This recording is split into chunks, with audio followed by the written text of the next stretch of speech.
Hello everyone, welcome to Hue at Home. I'm Tracy Koga. We've done it. We are now officially the hotspot for COVID-19. We've broken records for active cases and people in ICU. No, that is definitely nothing to be proud of, but once again, we are in a third lockdown. We faced more restrictions over the May long weekend. Gee, what else can we look forward to? Well, here on Hue at Home, we do have some great conversations. I'll sit down later on with recording artist Terez. She has a new single out this city. But right now, we're going to start off with a little Verde at Home with Colleen Lamirande.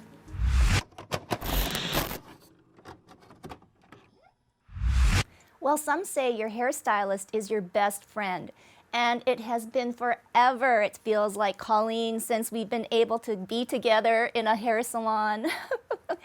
I know. So, Verde, though, has pivoted so well, and you're going to show us, I guess, a new line of products, Verde at Home. But I want to say to all of our viewers and people listening, this doesn't mean that you should not go back to your salon, correct? The stylists want to see you. Want to see you after. Yeah, okay, so it is all about hair color. So Colleen, what has Verde done to make it a little bit easier for us?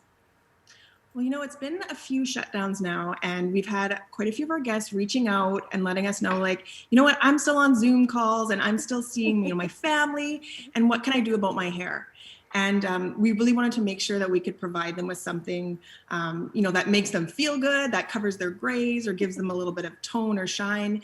And so we came up with Verde at Home. Okay, so it sounds so simple, but it does. Probably, okay, I believe you. Okay, so what does it look like? I know, because we're on the Zoom call, I can't see it in person. Absolutely. So we wanted to make it look beautiful. So one of the biggest things with Verde is we want our guests to have an amazing experience when they come here.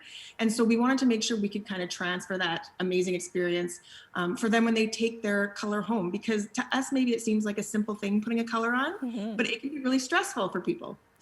So we came up with a great system. We have 3 different options. So we have a new growth option, which is like covering your grays in between and express new growth. We have a toner option for blondes or people that just want to add a little bit of tone to their hair. Or we have a shine treatment option, which is just to give it a lot of shine. Okay. So this is what it looks like. Very nice. Very pretty. So Verde at Home. When you open it up, it's very simple. You have a base, a developer, and a finish. Your base is your color. Your developer is what you mix with the color as the catalyst. And then your finish, we included a really nice botanical treatment in our kits, just so our guest hair feels unbelievable after. Okay, so now let's break it down. The color, though, the stylist has already put that together, correct? That's what you guys do? That's correct. So we customize every single color for every single one of our guests. We've had a few other people reach out as well saying, my salon isn't offering this. Is this something that I can get from you? And so we decided that we would set up some virtual consultations and make it an option for people that maybe don't have it as an option right now with their current salon. Perfect. So how do you apply this on your hair, Colleen? Like, do I need specific tools to do this?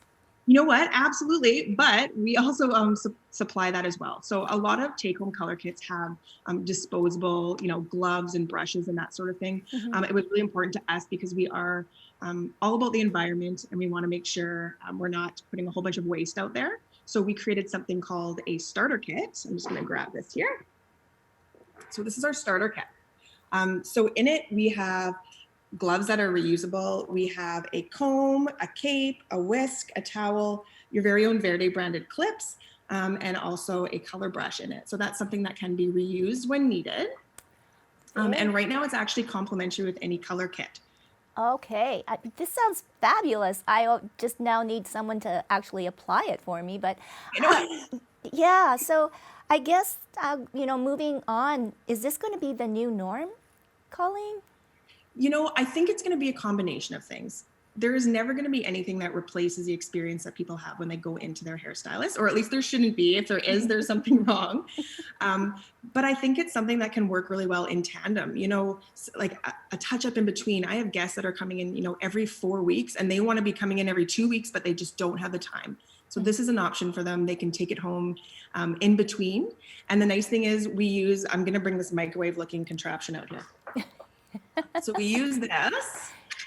Wow. It's from Vivo. It's called the Omni One, and it looks like a microwave, but what it does is it actually removes all the air from the jars. So that way they can be stored. So if you're taking home a color, you can store it as long as 2 to 3 months before you even have to open it. Wow. And how long does the color last? So depending on what color you're doing, so the New Growth Touch Up Kit, it is a permanent color. So it's gonna last until it grows out, which is great. The shine treatment and the toners, they usually last around 4 to 6 weeks, depending on how many washes you're doing. Oh, well, it sounds fabulous. And I know this business has had to pivot so many times. And let's talk about your career as starting as a stylist, and now you're director of education and business development for the Verde Salon Group. Is hairstyling still as popular as it used to be? Absolutely. It's amazing how much it's changed. I find now with social media, especially like Instagram, there are so many talented stylists in the industry. It's unbelievable. So you really have to be on top of your game with your guests, because they can, look on Instagram and find 20 hairstylists in their area. They're also amazing stylists. So that's a big change. We used to find, even when I first got out of school, that people were really sticking with their stylists, and they were, I'm going to say loyal. And it's not that people aren't loyal now, but when you have other options, you really want to make sure you're getting the value that you're looking for. So it's definitely changed. Yes, and let's talk now too. It's not just about cutting hair, right? I mean, you have to be creative, but you also have to have a business sense now, right? Absolutely. So one of the great things when I started with Aveda, they have something called POD, which we know it as the points of difference, and Aveda has 10 points of difference. This is something that I am so passionate about. The points of difference are pretty much, how do you ensure that your guest is getting the most unbelievable experience from the second they call to make their appointment or go online to make their appointment till they leave your salon. To me, it's really about giving this unbelievable experience, and it's not just about the cut, and it's not just about the color, which is why people are coming back, even though they're doing a color at home in between. Oh, I know. So I guess we could then potentially move on to hair accessories. So we might as well just do this all together. All together. Kind of is all in one thing. I know, because I love the conversation. It's just like, okay, I want to see the hair accessories, because I noticed the barrettes in your hair. I am wearing, so these are from, so one of the other stylists and I, we started a company called Birch Accessories. Especially for weddings, we were finding that they were so expensive for what people were getting. And it was really hard to find accessories for people, that weren't crazy expensive, but that were still beautiful and high quality. So we started Birch Accessories, and we actually just came out with our spring line. So these ones that I'm wearing in my hair right now, they're called No Catch, and they were so popular in yellow gold that we brought them in silver as well. Oh, they're so pretty. Yes. Thank you. And they're great. I have really thick hair, but for guests that have fine hair, they're perfect as well, which is really great. Cool. You want me to show you some other pieces? Yes, I know. Okay. A throwback to the 90s, some scrunchies, I believe. Oh, yes. I always think of the Sex and the City episode where Carrie's looking at that scrunchie and she's like, oh, that would never fly right now. And now they're so popular. They're so popular. So we brought back chiffon. Oh, beautiful. Gorgeous. So weddings are happening. Different events are happening, obviously in smaller scales, but people still want to look absolutely beautiful. So we have chiffon scrunchies in 3 different colors. Oh, so then it's like you can be dressed up and have a scrunchie in your hair. What's better than that? It's super easy to use. You can throw your hair up in like a loose bun with one of these scrunchies, and it still looks like you took some time on your hair, which is really nice. And they have, I don't know if you can see them, but little details in them as well, little threaded details. Which... Oh, yes. Oh, they're beautiful. Thank you. And then a few other ones that have been really popular. So this looks kind of interesting. Yeah. This is Cleo, and this was our #1 selling product in yellow gold when we purchased it. And it's actually a hair tie, but it sits as a cuff on your ponytail. So if you go onto birchaccessories.ca, you'll see some pictures of it. But it actually sits. So if you can imagine having like a ponytail and it cuffs like around your ponytail. So it just looks like you have this beautiful flowy ponytail. But again, really easy to use. I love that. And these are all available at birchaccessories.ca. birchaccessories.ca, and we also have them available at verdesalon.ca as well, and in our salons when they do open. Oh, yeah. When you do open, that is a big question. Yes, but online right now, they're still available. Perfect. Is there anything else to show? Just a couple more. So Okay. these are a few new clips as well. They're beautiful. They're called Peony, and they're in pink, and they come as a set. And then right now with like just loving the wood feature. And so we have our little wooden yes. here. And these ones are olive. And then we have our saffron as well. And these all come in a set of 2. Oh, they're so pretty. Getting back to barrettes, yes, who would have ever thought that they would come back? But they have come back and they look gorgeous, absolutely gorgeous. Yeah. Oh, well, you know what, Colleen, it's been so great to see you, and we can hardly wait to get back into the salon. And, you know, thank you so much for your time. And I just want to say, too, that your whole staff that you got there are wonderful. And you really, like you said, you really can't replicate the service. And do you know what? It's just the nice conversation that you can have, too, right, with your stylist? Absolutely. It's the relationships. Yes. Okay. Thank you so much, Colleen. Thank you for having me. Looking to highlight your hairstyle with some glitz and glamour? Well, you'll love Birch accessories. They are unique in design and quality without the high-end price. Express your personal style to the world with these beautiful and affordable pieces. Order online at verdesalon.ca or birchaccessories.ca and use new10 for 10% off your first order. Well, it was so nice to see you for the very first time, Terez, and welcome back for a second time. You know, I love it. It's kind of cool. We can now start to build relationships in this virtual kind of setting. And you've got a new song, another single, This City, and it is, I think, a summer anthem, pop song. Wow, thank you so much. That means the world. And yes, thank you for having me back. It is awesome to be able to continue the connection and the communication. I love it. Oh, yeah. So I know that, you know, we've been through this whole thing with lockdowns, with writing. I wanted to talk to you more a little personally, Terez, as you as an artist, you know, and as a woman, and, you know, an identity too, you know, who you identify with. And I mean, and your music is so wonderful and happy and everything like that. But I think also too, it's been a conduit for you, right? To show off who you are. Yeah, especially during this time. I mean, music has really helped so many artists get through. And I think so many people who just enjoy music, just listening to your favorite song can really get you out of kind of that negative headspace, which I think a lot of us are unfortunately just feeling during this time. So This City, what is the story behind the song? Yeah, so the story is I moved to Toronto at the start of 2020. It's a little short-lived due to the pandemic, but it was quite lonely moving across the country and not knowing a lot of people in this massive city. And so the first month there, I mean, I was really hustling, but it was quite lonely, to be honest. Like I was writing, I was doing 2 to 3 writing sessions per day. So really hustling at night. I was running people's social media accounts for money so I could afford to live there. And I just didn't have much of a social life. And so I came up with this idea that the city makes me think of you, because I think a lot of times when we're lonely, we grab at the last place where we felt really loved. And typically for a lot of people, that can be a romantic relationship. So I was thinking a lot about this past flame and how I was starting to imprint their memory on this new city. And so I wrote this idea, this city makes me think of you.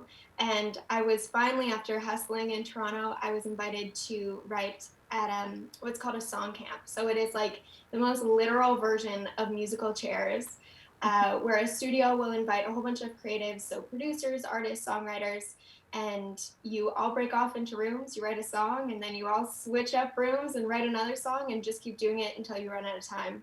And at that songwriting camp, that's where I wrote This City.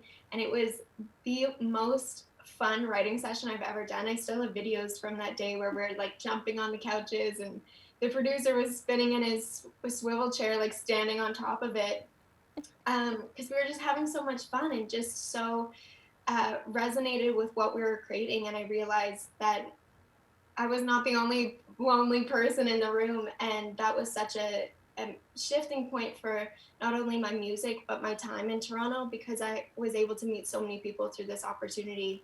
And had it not been for that loneliness, then I might not have come up with this idea. Wow. Well, you spoke of romance.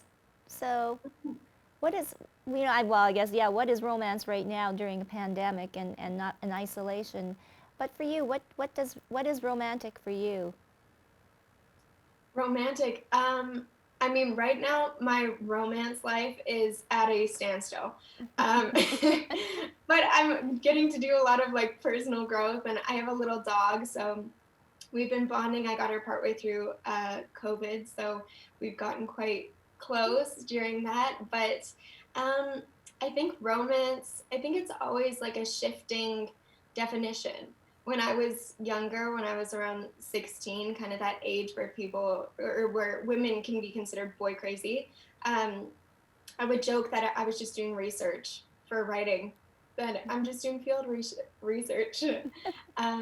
But I think romance, especially like when we're all stuck at home, it's just going that extra mile, making someone know that they're loved and that you care for them, um, and in a way that they'll understand. So it's kind of exciting. You are working on your EP, the full-length Mhm. project, and how do you? I guess right now, because you can't tour, there's no live shows. So what are sort of the pivoting business things that you're looking at to still have the same kind of energy and excitement for something that you have worked so hard for? Yeah, I mean, I feel very motivated working on this EP because there's always a lot that goes on behind the scenes as an artist, like the whole recording process, and creating the content that can take months, and that's almost always behind the scenes. So I'm a little bit used to that side. um, it definitely is starting to get a little frustrating having not played live shows in a long time, because that is like I just love playing live. So I've been doing a lot of live streams lately, mostly on platforms like TikTok, where artists can somewhat monetize what they're doing. So people can tip them essentially for their performances, which is not available on every platform. So that's been a really great way to connect with people.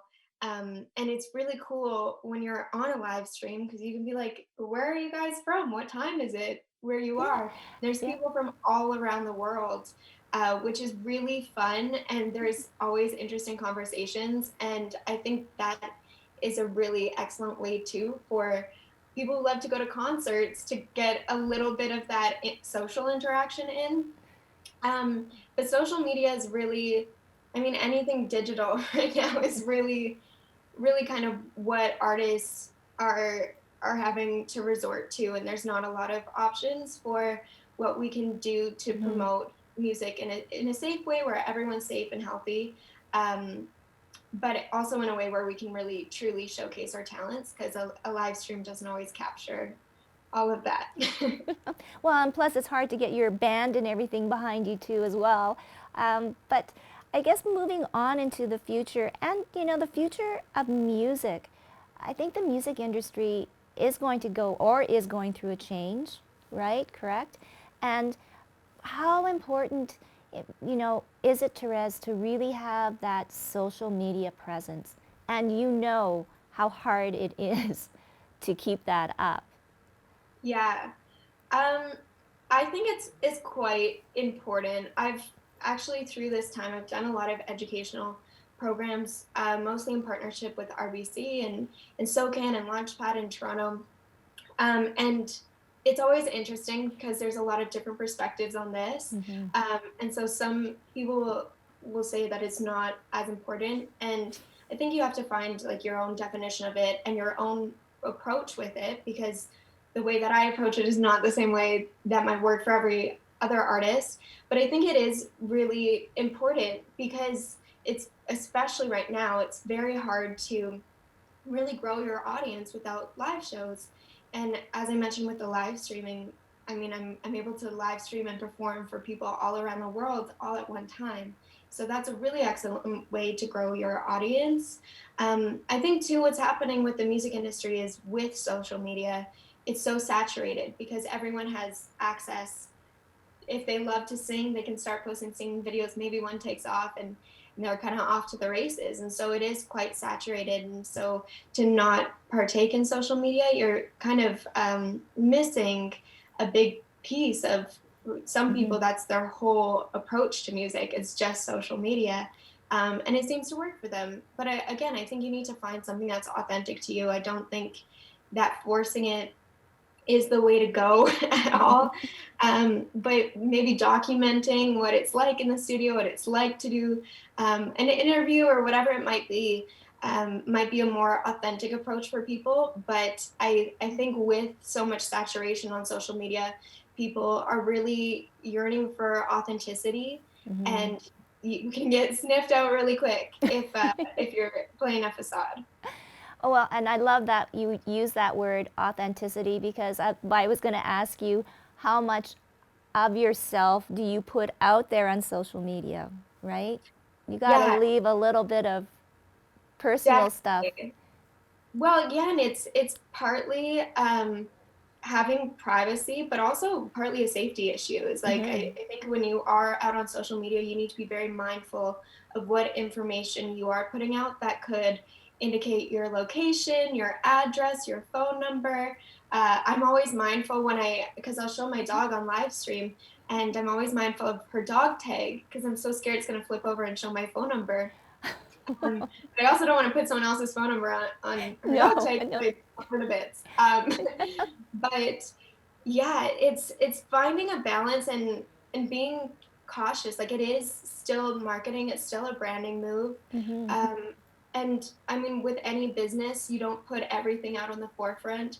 It's not marketing, but it is, I would say, just like taking the bits and highlights of yourself and what you're willing to share and kind of putting it in a little bow. And a little pink bow. Yeah, a little pink one. Um, but yeah, I would definitely just say just to be very mindful of what information you do put out there, such as say your school, because that might come back to haunt you in a way that I would just hate to see anyone feeling unsafe or like they don't have a lot of privacy. Well, words of wisdom from such a young person, but I know that you know social media. Yeah. So it's so great to see you, and I know that you're going to play an acoustic of this Yeah. city for us. So I would love to hear it. Thank you so much, Terez. Congratulations, This City is out, and your new EP will be coming out this fall. Can't wait for it. Yes, I'm so excited. This is This City.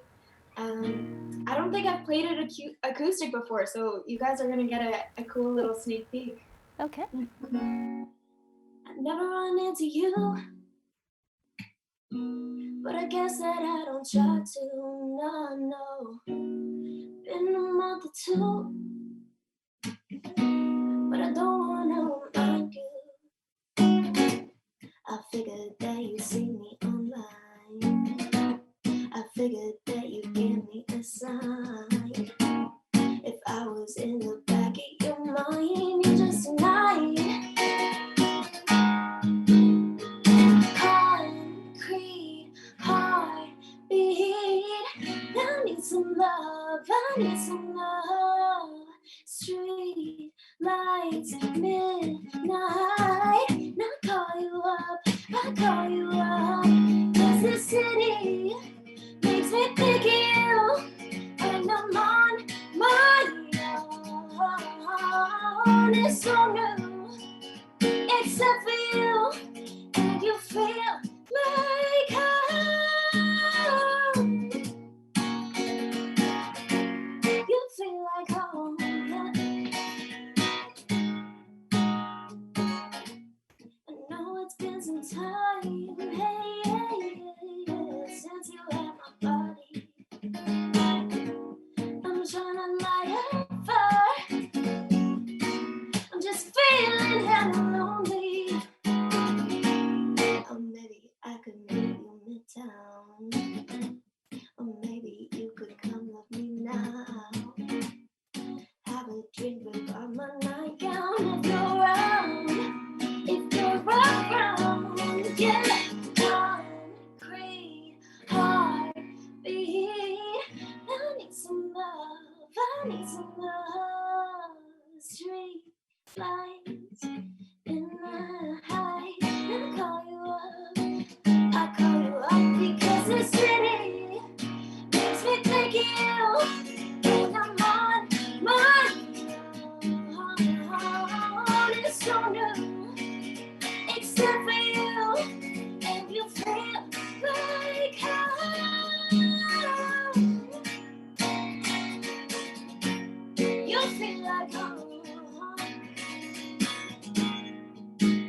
If not, I'll find somebody who loves me right now. Concrete heartbeat. I need some love. Street lights in the high. Now I call you up. I call you up because the city makes me think of you when I'm on my own. It's so new, except for you, and you feel like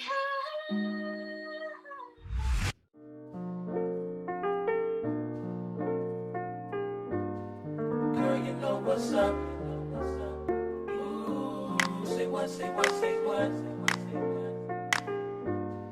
Girl, you know what's up.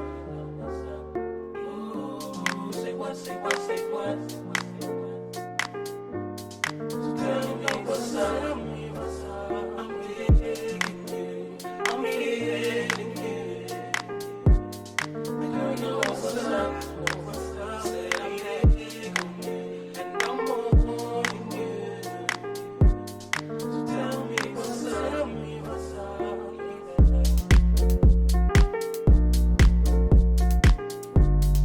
Girl, you know what's up. Ooh, say what, say what, say what. Girl, you know what's up. Welcome back to Hue at Home. Coming up next, we'll have a clip from our Hue Virtual Chat this week. We had special guest Claire Terez on, and she gives us the hard realities faced by our most vulnerable during the pandemic. Yeah, so I work in community. I work in the Point Douglas neighborhood, and I live in the central neighborhood. So yeah, this is, I actually work at a community health clinic, and prior to this, I never worked in healthcare.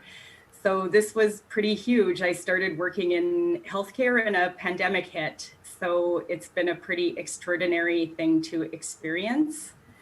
I had to learn what things like PPE stood for and how to take it on and off. And so yeah, my role has largely been around, I'm the community engagement coordinator at my workplace.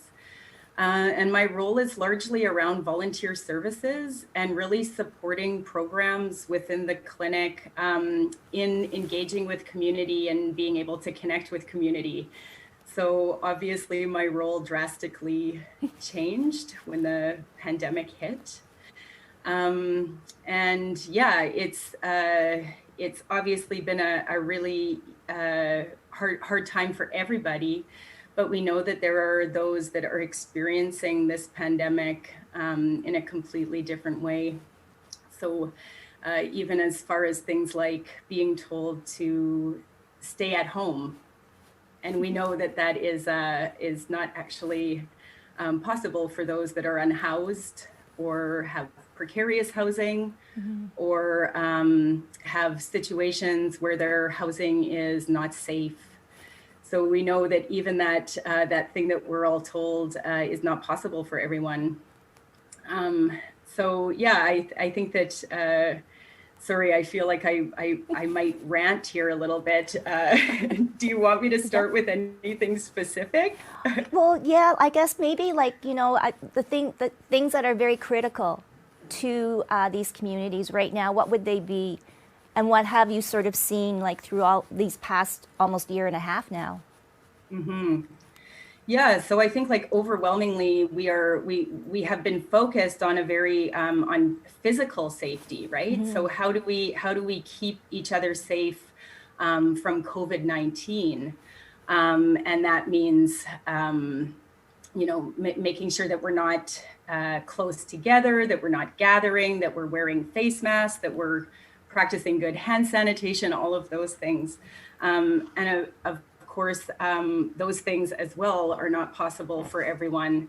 So I think what we're witnessing is that there's so many community organizations that are doing extraordinarily innovative work right now, having to keep all of those guidelines and restrictions in mind. And so what we're seeing is that people on on one hand, we're trying to keep people physically safe, but what so many people have lost are access to resources and services that they rely on. That those might be services that are there for their mental health, for their emotional well-being, for their spiritual well-being, and also all those things that also go along with physical health, like access to food. So, you know, a lot of community organizations, for people, that's where they access their food for the day, for the week. So we're seeing a lot of like closures or kind of restricted access to services for people. You know, there were people who were already vulnerable prior to the pandemic. And so these people who were vulnerable prior to the pandemic continue to be vulnerable during the pandemic, even more so. And what I'm not seeing is any sort of plan for what's going to happen once the pandemic once we have control kind of over this pandemic. So what's going to happen once we're kind of able to start gathering again?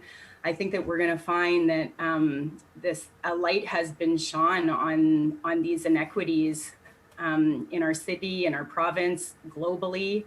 There's been a huge light that's been shone on these inequities, and that gap is continuing to grow. And I'm so worried that the right things, the right supports, the right resources are not going to be available to people post-pandemic. Yeah. So we're not really hearing a plan for how are we going to grieve communally. I think all of us, I mean, like there's just been global grief. People have lost loved ones. People have not been able to gather. People are not able to access things like ceremony. So what happens post-pandemic? And I feel very worried about this, especially kind of under our current government, that there hasn't been a plan. There hasn't been a plan at all, but definitely we're not seeing any sort of plan for what happens after. How are we going to take care of each other once we are able to gather together and to be together? Because we know that's so good for us, right? That's so good for all aspects of our well-being. We want to give a big thank you to all of our special guests on today's show and leave you with this question. What will be the first indoor event you'll feel safe in? We want to know, so send us an email to hello@ilikehue.com, or you can message us on Facebook and Instagram at iLikeHue. But for now, stay safe and stay healthy, and we'll see you next time on Hue at Home.